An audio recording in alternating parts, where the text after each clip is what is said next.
Nous sommes donc toujours dans le chapitre 10, encore au début, et nous sommes après l'endroit où le Maharal, enfin dans la première partie dans laquelle le Maharal a amené trois preuves comme quoi Israël n'est jamais abandonné par Dieu. Les trois preuves qu'il a amenées étaient les suivantes.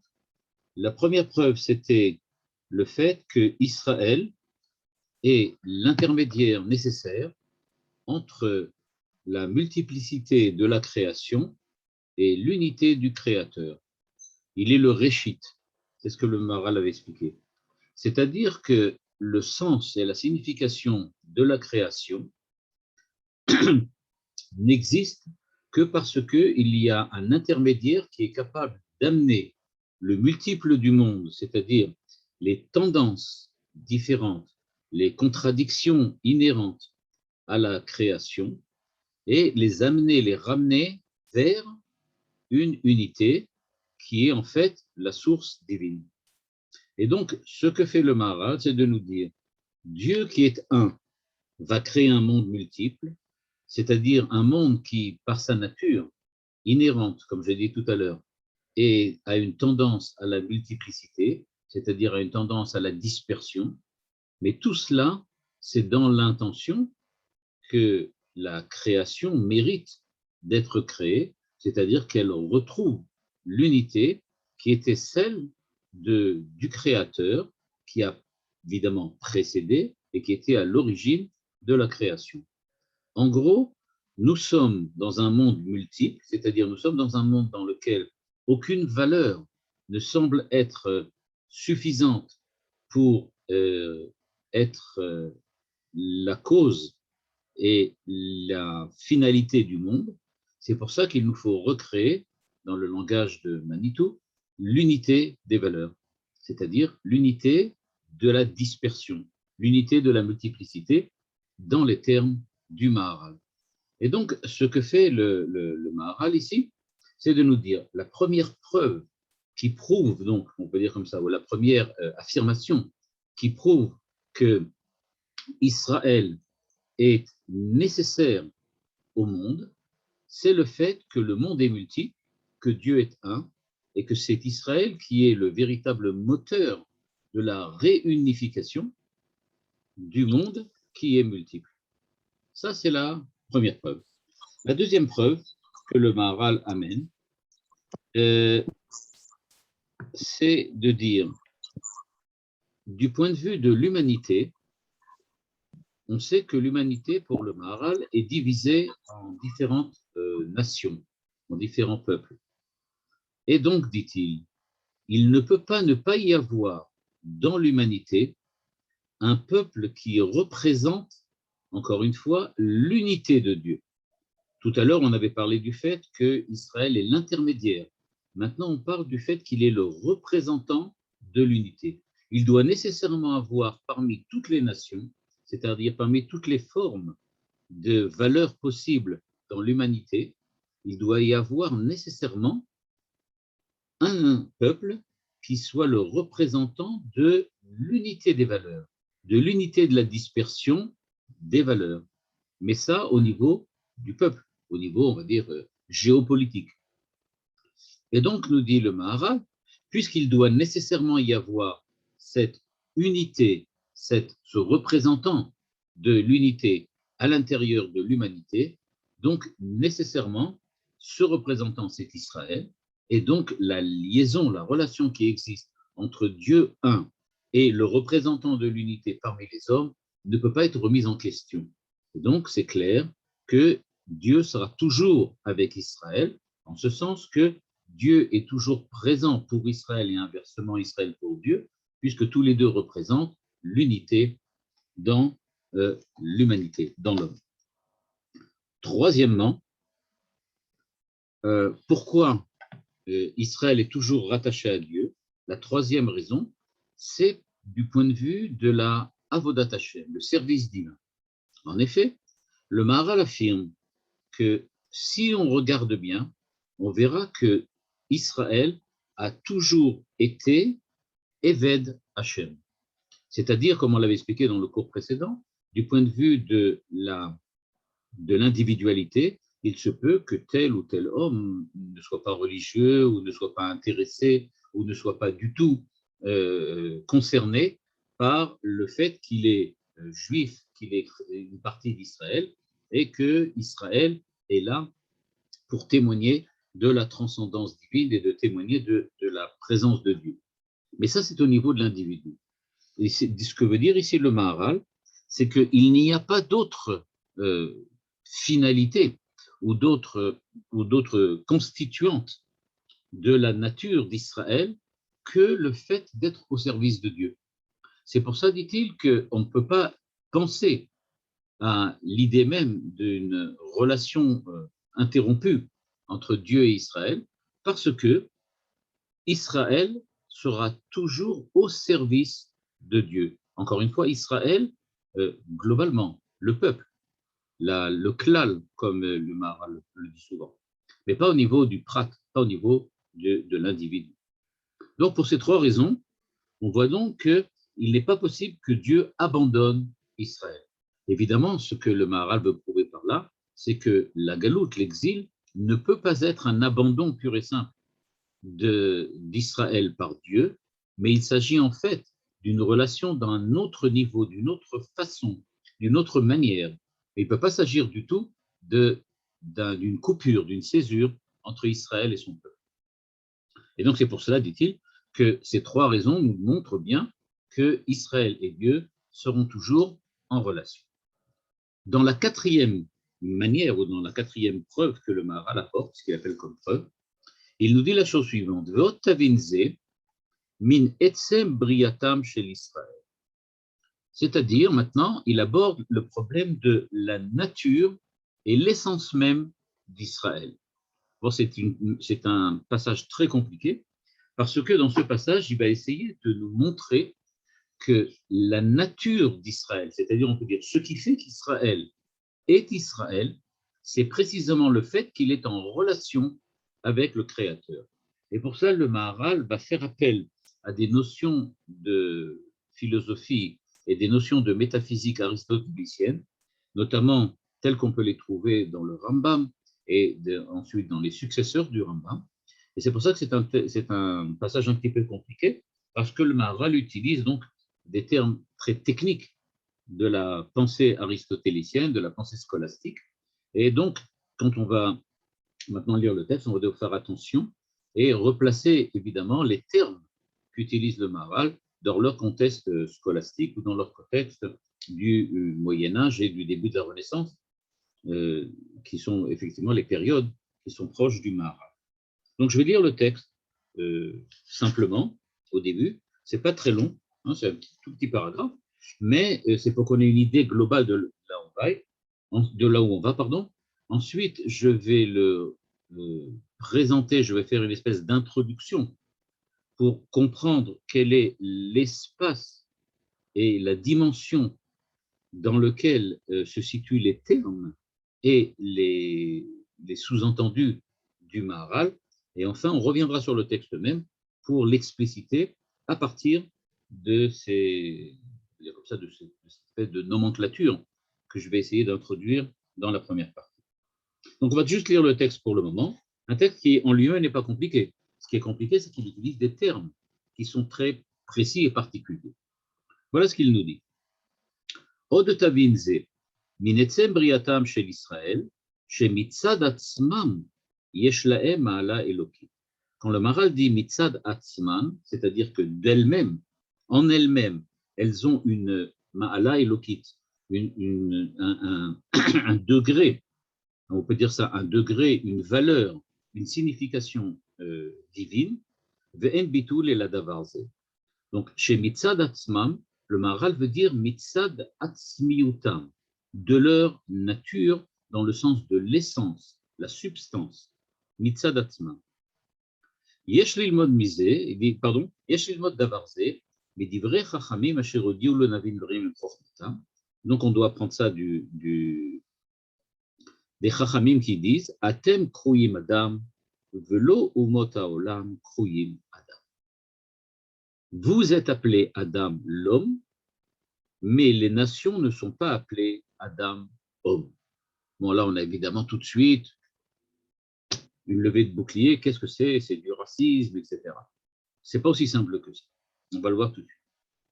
Et il nous dit la chose suivante. Iné, en tsarich raya ki Israël est mikar ou metziut ba'olam hazeh, kasher Israël bifrat nikraim Adam.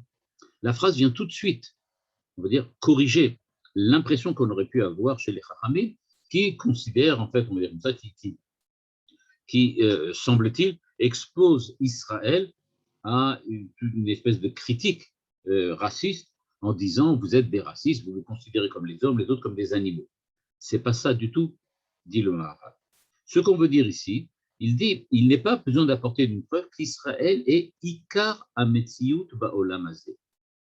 Elle est le principe, l'essentiel. L'essentiel, pas parce que ça a plus de valeur ou que c'est plus important ou bien que ça a un degré différent.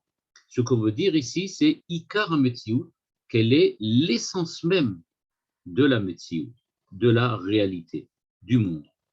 Kasher Israël bifrat nikraim Adam. C'est pour ça qu'on les appelle hommes. C'est-à-dire, on leur donne le nom d'homme plus particulièrement que les autres. C'est-à-dire, c'est à eux plus particulièrement que revient le nom d'homme.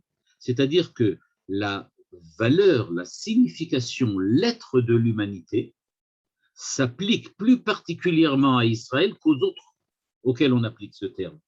Ça ne veut donc pas dire que les autres ne sont pas des hommes, mais ça veut dire que quand on regarde Israël, on va voir selon quel angle, quand on regarde Israël, dans l'angle juste ou dans l'angle adéquat, on va découvrir que ce sont eux qui sont les plus compatibles avec cette définition d'homme que la Torah demande ou que la Torah expose.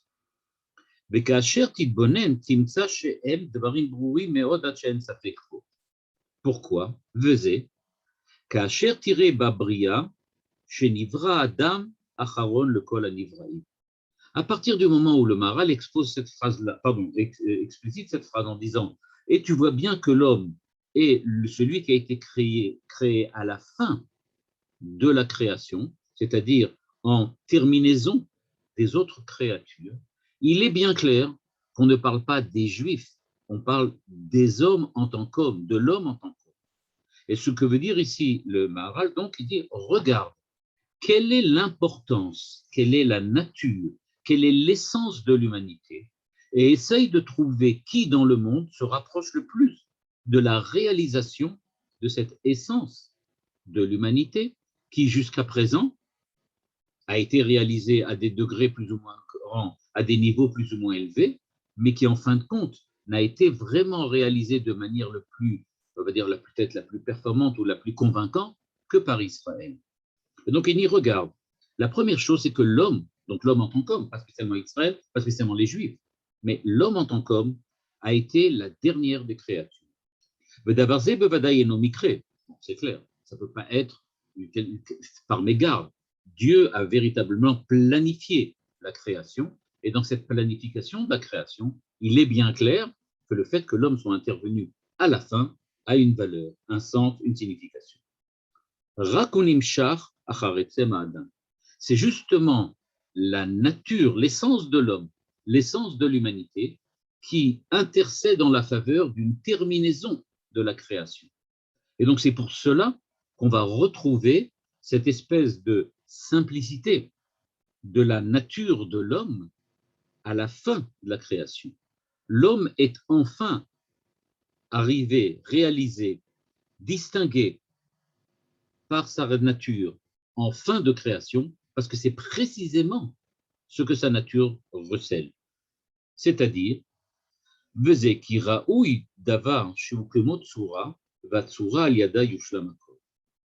c'est quelque chose qui est nécessaire. Pourquoi? Parce que c'est comme la forme. C'est pas vraiment la forme. L'expression l'homme forme du monde, c'est pas une expression qu'on va retrouver. Et donc, ni chez Aristote, ni même dans la scolastique chrétienne, c'est pas quelque chose qui vraiment fait partie du langage courant. C'est pour ça que le Maharal ne dit pas que l'homme et la forme du monde. Il dit que mon Tsura. C'est pour ça, comme j'ai dit tout à l'heure, qu'on va devoir essayer de comprendre qu'est-ce que c'est que pour le Maharal, la forme qui est à ses yeux tellement importante, puisque c'est avec elle que chaque chose arrive à la perfection, c'est-à-dire à sa nature. Eh bien, ce qui fait qu'une chose est ce qu'elle est, c'est parce qu'elle a sa forme, elle a pris forme. Eh bien, nous dit le Maharal, l'homme, c'est la façon dont la nature globalement, le monde globalement, va devenir ce qu'il est grâce à l'homme.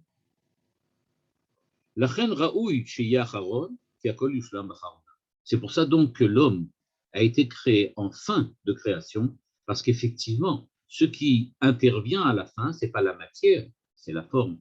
On sait que dans la conception d'Aristote, il y a la matière, il y a la forme, et donc la matière, on lui donne forme, le bois, on lui donne la forme de la table, et donc c'est quand il devient table que le bois prend vraiment sa valeur et sa signification. Jusqu'à présent, il était informe, c'est-à-dire c'était qu'un morceau de bois. Et la forme qu'il avait, c'était celle indéterminée du morceau qu'il était. Mais maintenant, il est devenu une forme, c'est-à-dire qu'il a pris la forme d'une table. On peut donc dire que la valeur du bois, la signification du bois, la nature du bois, c'est pas d'être du bois, c'est d'être une table. C'est quand il est table qu'on devine vers quoi il tendait, vers quoi il devait, ce vers quoi il devait devenir. Et j'ai une question. Oui. Par exemple, un poisson, Oui. Il a une forme et il est. Tout à fait. Il a une valeur en tant que tel. Il n'a pas besoin d'être créé le 7e jour pour exister, pour prendre forme. On va y arriver. C'est pour ça que le Maharal dit que l'homme est comme une forme par rapport au monde. C'est-à-dire, ça ne veut pas dire que la forme du poisson va dépendre de la manière dont l'homme est homme, mais on va voir que la valeur, la signification du poisson à l'intérieur de l'ensemble de la création, la signification donc va être déterminée par la manière dont l'homme est homme. C'est ce que va dire le Maharal. Donc je continue juste un petit peu. C'est pour ça donc que l'homme a été créé en fin de création. Le fiche Adam Tsura est la tartonie. L'homme est la forme de tous les êtres inférieurs. Ve'u ashlamat kol atartonim. Et il est donc la perfection, la réalisation parfaite de tous les êtres inférieurs. Quand le Maharal utilise les termes être inférieur, on voit bien qu'il s'agit ici de être inférieur par rapport aux êtres supérieurs, par rapport à Dieu. C'est ça ce qu'il veut dire ici. Donc il veut dire que le fait que le monde ait été créé fait que en la réalisation du monde en tant que tel ne va pouvoir prendre véritablement son sens qu'à partir du moment où l'humanité remplira le rôle d'humanité. Et donc il continue, Vetimsa davarze be'Israël.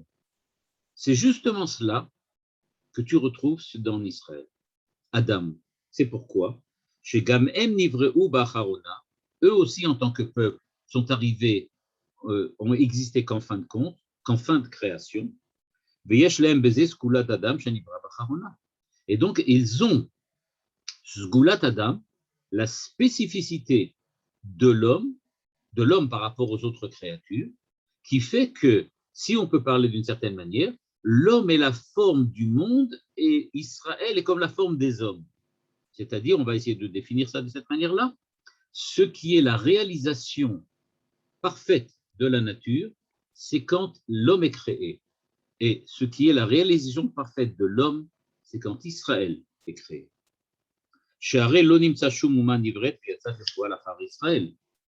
Parce que Ammon et Moab ont été avant, que Moshe Mochiach HaKatuv, etc.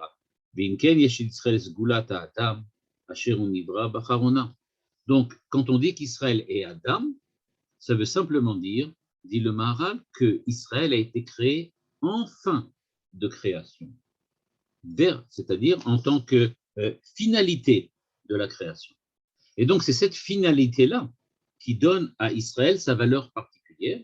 Mais comme j'ai dit tout à l'heure, on va devoir maintenant essayer de comprendre qu'est-ce que ça veut dire finalité, qu'est-ce que ça veut dire but, et en quoi Israël a un rôle particulier par rapport à l'humanité et l'homme en tant que tel par rapport au monde.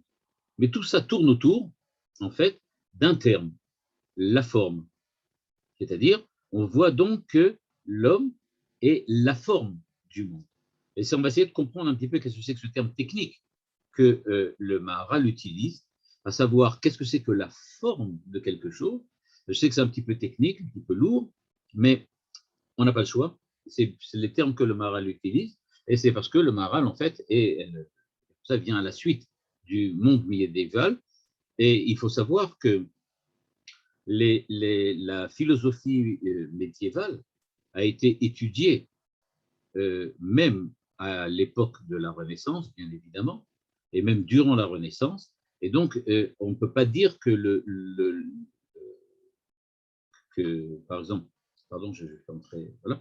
Et donc, on ne peut pas affirmer que le Moyen-Âge s'arrête du point de vue culturel avec le début de la Renaissance dans les environs de 1400-1500. Il est évident que ça continue encore bien après.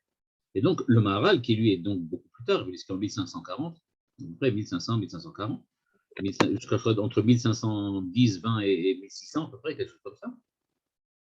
Donc, on voit donc que le Maharal va utiliser donc des termes qui sont des termes qu'il a empruntés à la pensée du Moyen-Âge, notamment à la pensée du Rambam, pardon.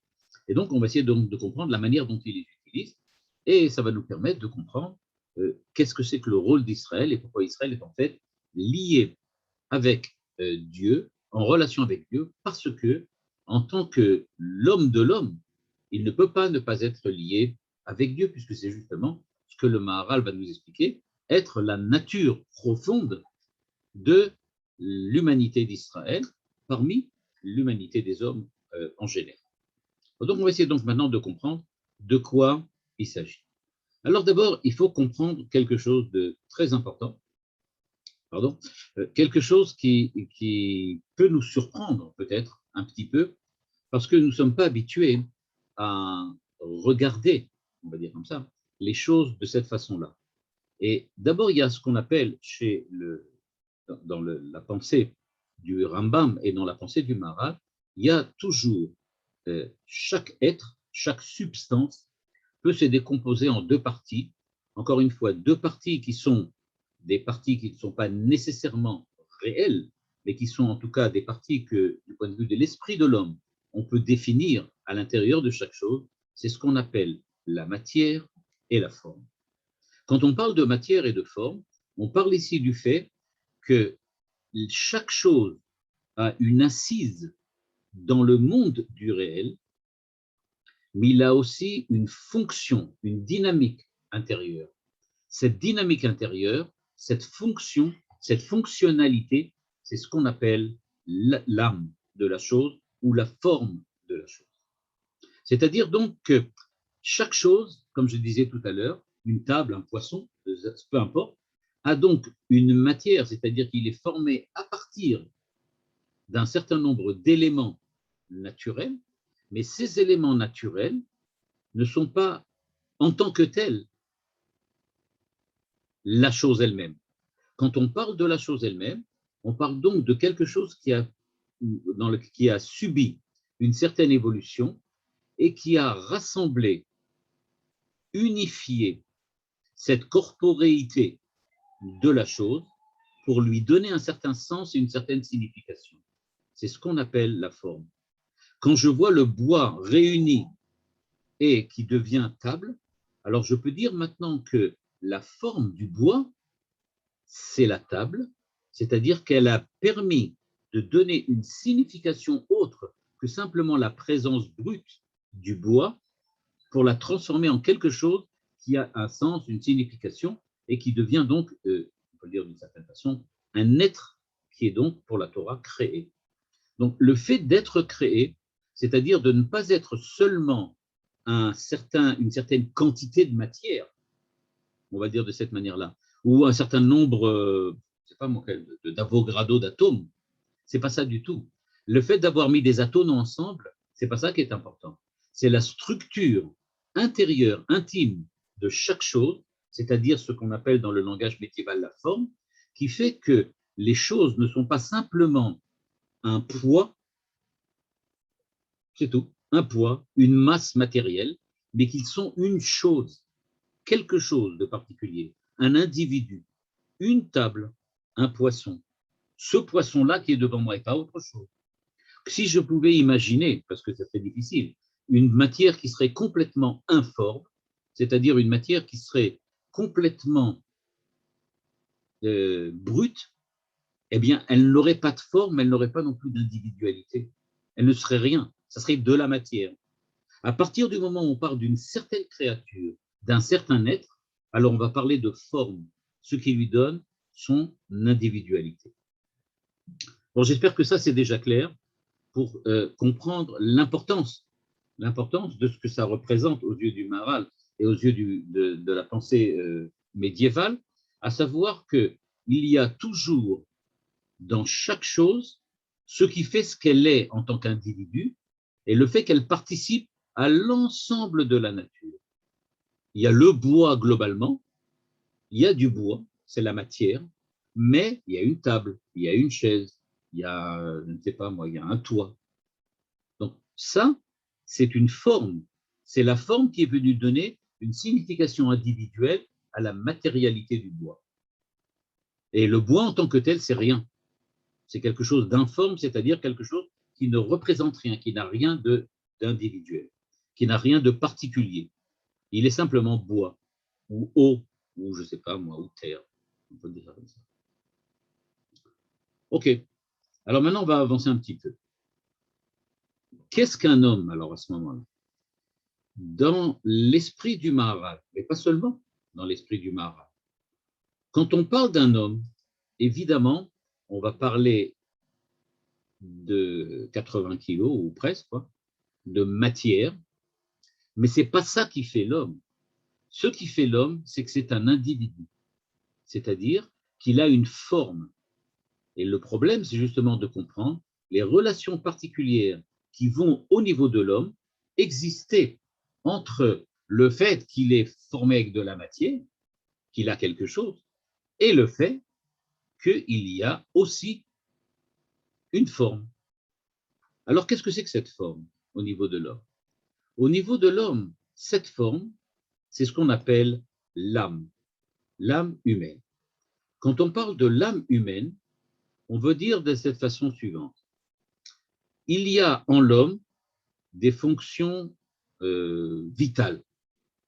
Ces fonctions vitales, elles sont en fait communes avec tous les autres animaux. Il n'y a pas de différence.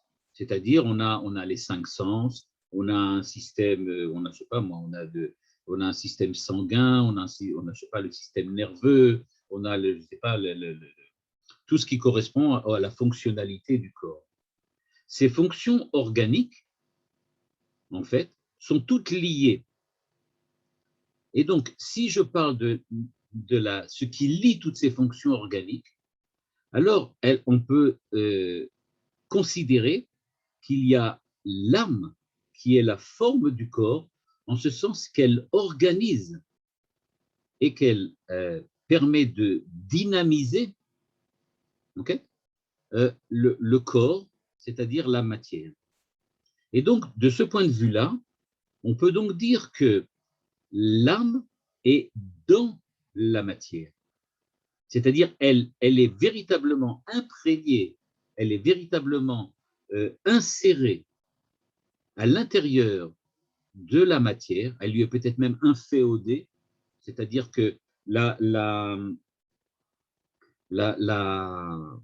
c'est donc que chaque âme, on peut dire comme ça, est donc prise dans la matière, mais elle est unie au corps, c'est-à-dire que l'âme qui permet à l'homme d'être ce qu'il est donc unie au corps de la même manière qu'on peut parler aussi, dont on peut parler, pardon, que la matière est liée avec une forme pour devenir ce qu'elle est, ou qu'un être vivant, un poisson, un cheval, un chat, est lui aussi unifié par ce qui serait son âme, sa forme. Et donc, quand on parle donc de l'âme humaine, on voit bien qu'elle a la fonctionnalité de ce que la forme fait globalement avec la matière, ou bien de ce que fait l'âme animale, si on peut appeler ça de cette manière-là, l'âme animale avec un animal ou un autre être vivant.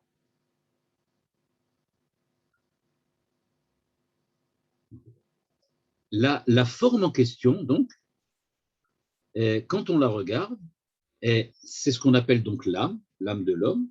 Et donc, quand le Maharal parle et dit qu'il y a devant nous un homme, un individu, et que cet individu a une âme, eh bien, d'un certain point de vue, nous dit le Maharal, on est devant quelque chose qui n'est pas sans analogie avec la forme et la matière. La matière de l'homme serait sa corporéité, globalement, et l'âme de l'homme serait la forme. Toutefois, il existe une grande différence entre les animaux et l'homme, et évidemment entre les animaux et les choses, les objets.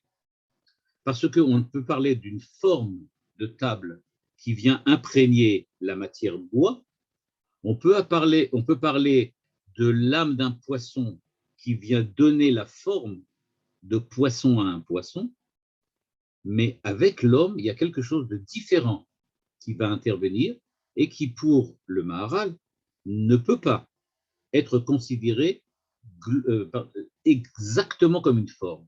C'est quelque chose de différent. Quelle est la différence entre les deux? C'est que l'âme de l'homme est une âme intellectuelle. Elle peut étudier la Torah, elle peut être en adhésion avec Dieu, Dvekut Bachem, elle peut aimer Dieu, elle peut craindre Dieu. C'est-à-dire que ce n'est pas une forme plongée, inféodée à l'intérieur de la matière, totalement comprise dans la matière.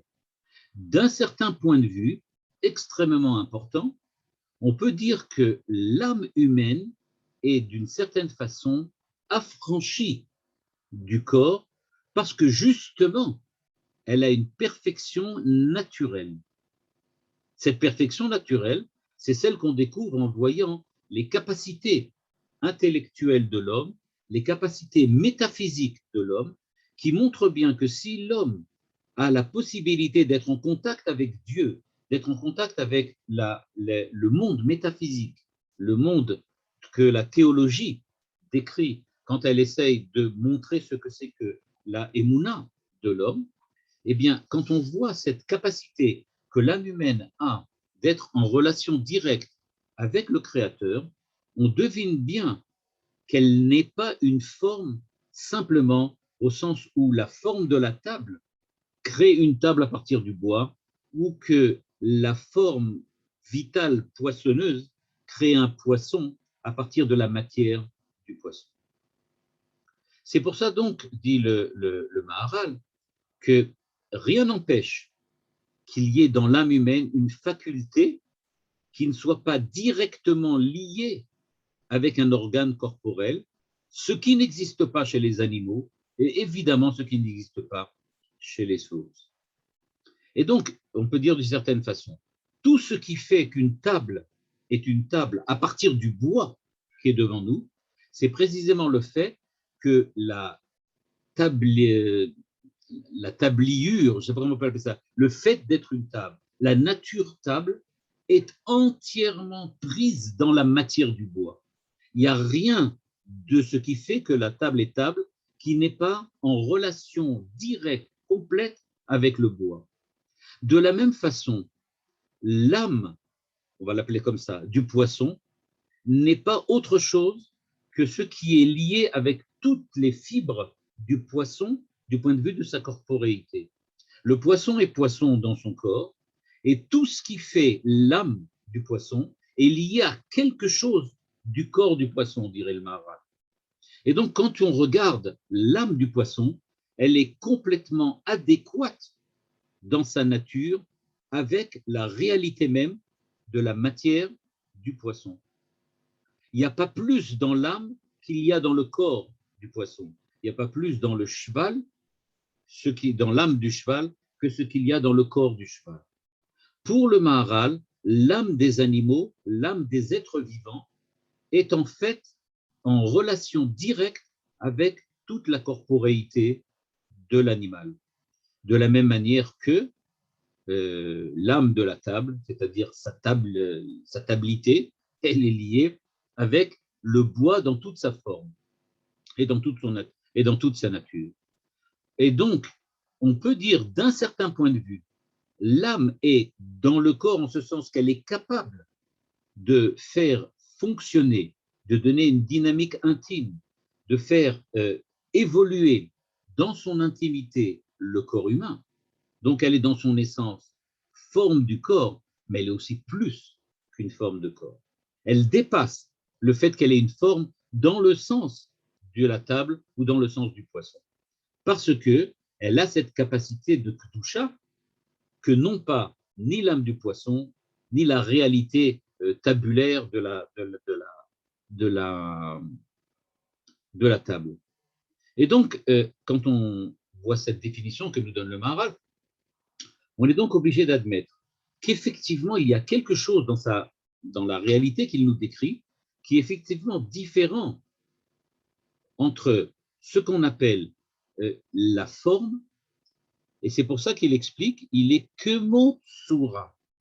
Parce que l'homme lui-même, l'humanité, c'est précisément le fait qu'il y ait une liaison, une relation entre l'âme et le corps, et que cette liaison, elle laisse place à un surplus de l'âme par rapport au corps.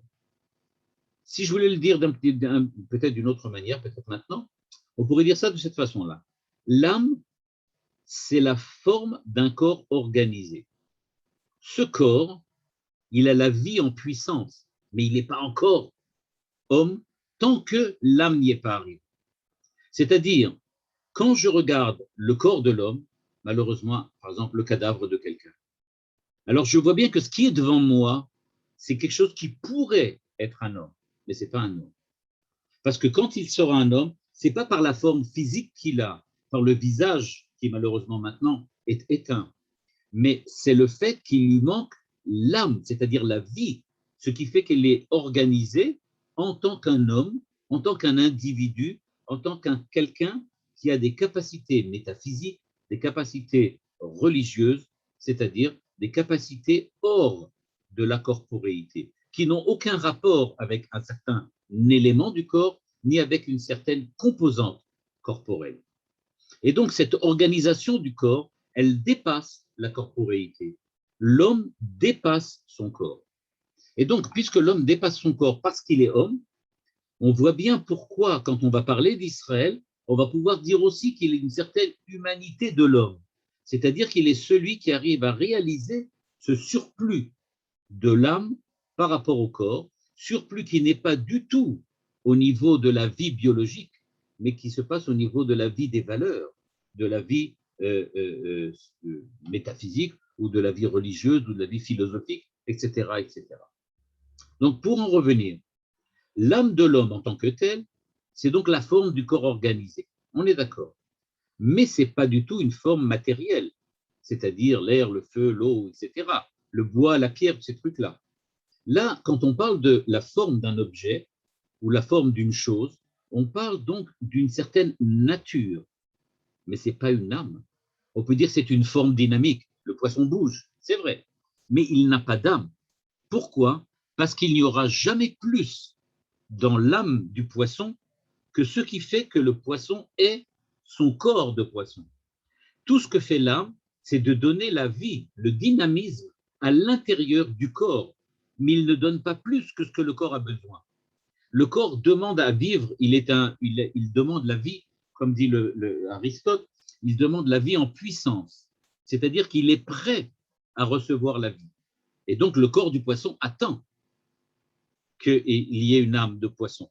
Mais cette âme ne donnera pas plus que la vie nécessaire au poisson, identique avec le singe ou identique avec le reste.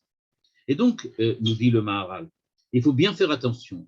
Atem kroui madame, vous allez être des hommes, c'est-à-dire ceux qui vont réaliser ce surplus, que j'ai appelé tout à l'heure ce surplus, ou on va plutôt appeler ça peut-être pas un surplus, mais mais l'être même, ce qui le différencie, ce qui l'individualise par rapport aux autres. On va y arriver maintenant quand je vais vous présenter ça de la manière suivante. Toute âme, une âme, ce n'est pas spécialement la nature.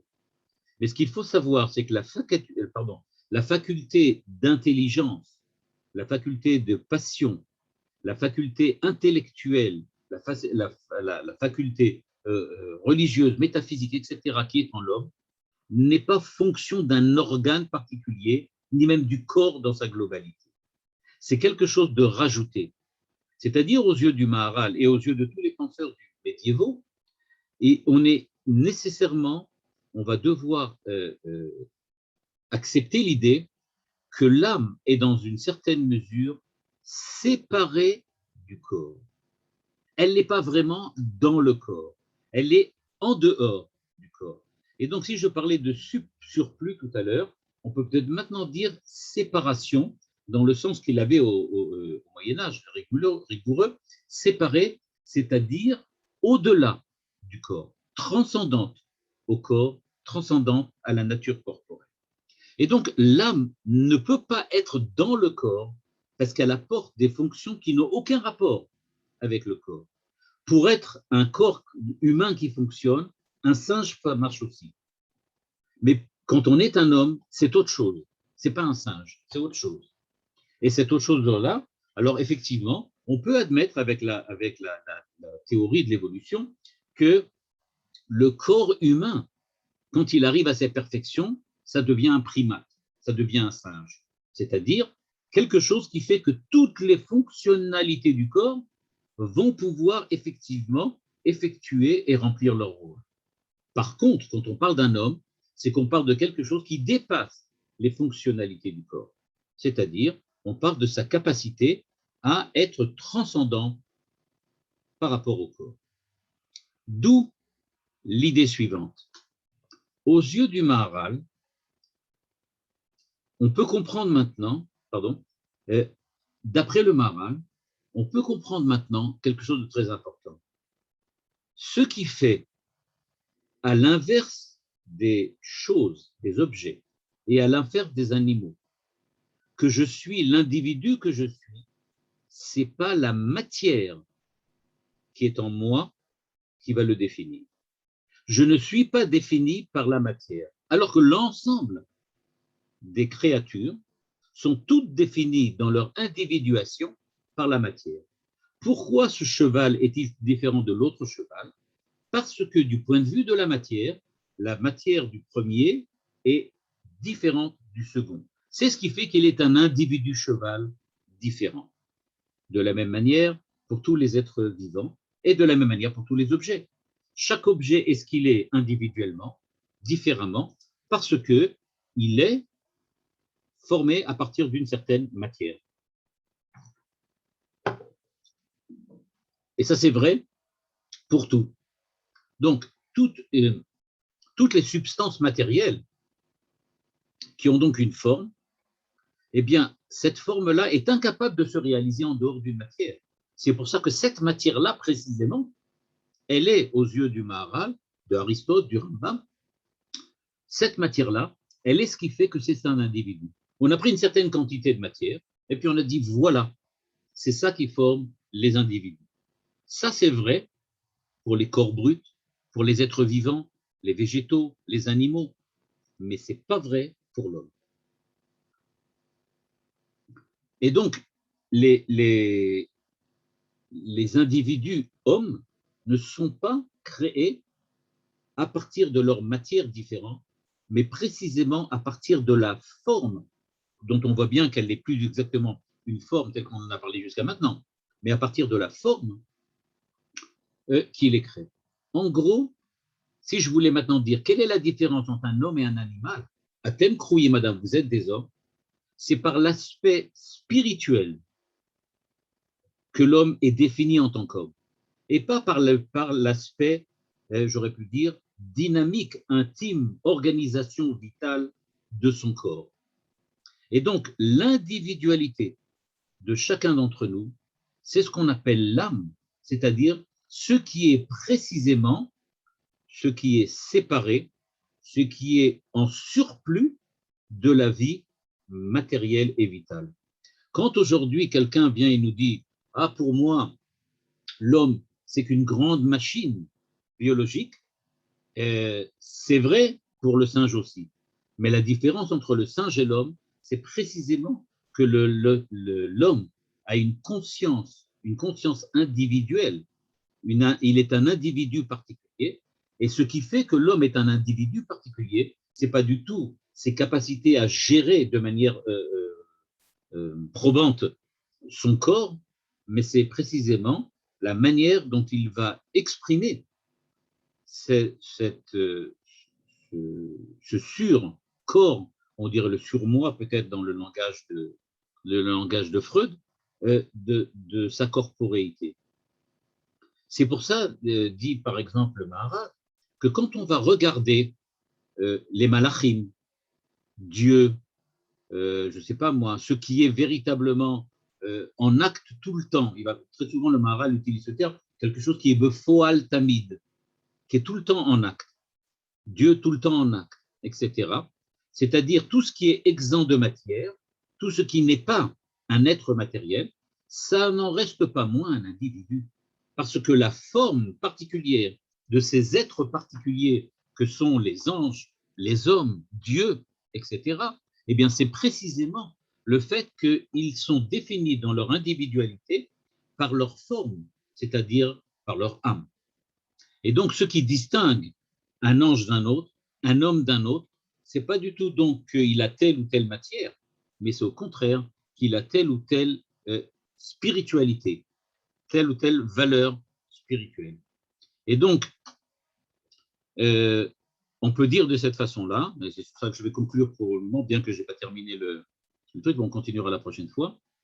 Ce qui fait que vous et moi, nous sommes des individus, c'est le fait que nous avons une forme particulière, une âme particulière. Et il faut bien regarder maintenant que ça veut dire donc que nous sommes absolument, chacun d'entre nous, uniques, absolument uniques, dans une espèce qui est absolument unique. Chacun d'entre nous est un spécimen unique de l'espèce humaine. L'espèce humaine, en fait, n'existe pas. Il n'existe que des individus. La différence des animaux, c'est qu'on peut parler de l'espèce des singes ou de l'espèce des chevaux, avec chaque fois des chevaux un petit peu différents. Mais ce qui fait la nature chevaline reste identique chez tout le monde. Par contre, au niveau de l'homme, ce qui fait la nature humaine, c'est pas la corporéité, c'est pas l'âme, c'est pas les fonctionnalités du corps, c'est pas les fonctionnalités de l'être humain, c'est ce qui fait son caractère, c'est ce qui fait sa personnalité, c'est ce qui fait sa relation particulière avec les autres et avec Dieu. Et dit ça, c'est pas, dit le Maharal, du tout lié à une certaine matière ou à une certaine corporéité. C'est lié avec l'homme en tant que corps. Ce qu'il appelle ici Atem Kruim Adam. Adam, c'est pas quelque chose qu'on peut globalement insérer dans un cadre global. On peut parler de klal quand on parle du peuple, quand on parle de la nation, c'est-à-dire quand on parle de la réalisation par un ensemble d'hommes de l'humanité. Mais encore une fois, on parle ici d'individus qui ont chacun leur spécificité. Dans l'intérieur du klal Israël, chaque individu a sa valeur en tant que valeur. Il est Adam. Maintenant, qui sont les Adam, Atem Kruim Adam? On va le voir encore la semaine prochaine, je vais encore l'expliciter encore plus, parce que là, je ne suis pas encore arrivé. Et pour le moment, déjà, ce que je peux dire maintenant, c'est que quand on va parler d'hommes, eh bien, on va parler d'individus qui sont définis, entre guillemets, par ce qui fait leur être humain, c'est-à-dire l'âme humaine, et pas du tout la corporéité de l'homme.